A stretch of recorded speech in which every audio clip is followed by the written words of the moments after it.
Hello friends, আমি doctor Dipankar. আমার কাছে আছে দেখুন তৃষানু চক্রবর্তী 5 ইয়ার্সের একটা বাচ্চা।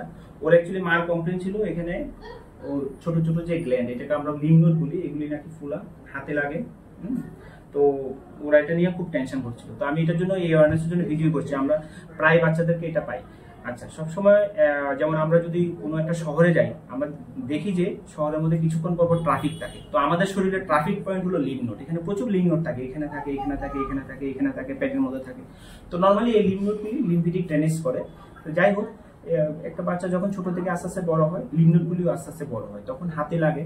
তো নর্মালি যদি এগুলি যদি 1 থেকে 1.5 সেন্টিমিটার বা ম্যাক্সিমাম 2 সেন্টিমিটার অবধি থাকে, এগুলি যদি পেইন যদি না থাকে, মুভমেন্ট যদি হয়, তাহলে সেক্ষেত্রে কিছুই করতে হবে না। এগুলি নর্মালি 8-10 বছর বা ম্যাক্সিমাম 12 বছর অবধি হাতে লাগবে। এটার জন্য কোনো টেনশন করার কোনো প্রয়োজন নেই। কিন্তু কিছু কিছু ক্ষেত্রে এটা সিগনিফিকেন্ট কোনো মেডিকেল ইলনেস হতে পারে। যেমন যদি দেখা যায় যে বাচ্চার ঘন ঘন ইনফেকশন হচ্ছে, প্রতি রাতে রাতে জ্বর আসছে, ঘামাচ্ছে, ওর খাওয়া দাওয়া কমে গেছে, ওয়েট কমে গেছে, হ্যাঁ, এবং এর পাশাপাশি বিভিন্ন জায়গাতে লিম্ফ নোডগুলি অনেক বড় বড় হয়ে গেছে, মোর দেন 3 সেন্টিমিটার 4 সেন্টিমিটার হয়ে গেছে, এবং বিভিন্ন জায়গাতে, শুধু এখানে না, যদি দেখা যায় এখানে এখানে বিভিন্ন জায়গাতে বড় যাচ্ছে, সারা শরীর ব্যথা, ফিভার, সেই ক্ষেত্রে মেডিকেল অ্যাটেনশনের প্রয়োজন আছে। আদারওয়াইজ এটা কোনো এটার জন্য কিছুই করতে হবে না। This is absolutely normal. ভালো থাকবেন সবাই, বাই বাই।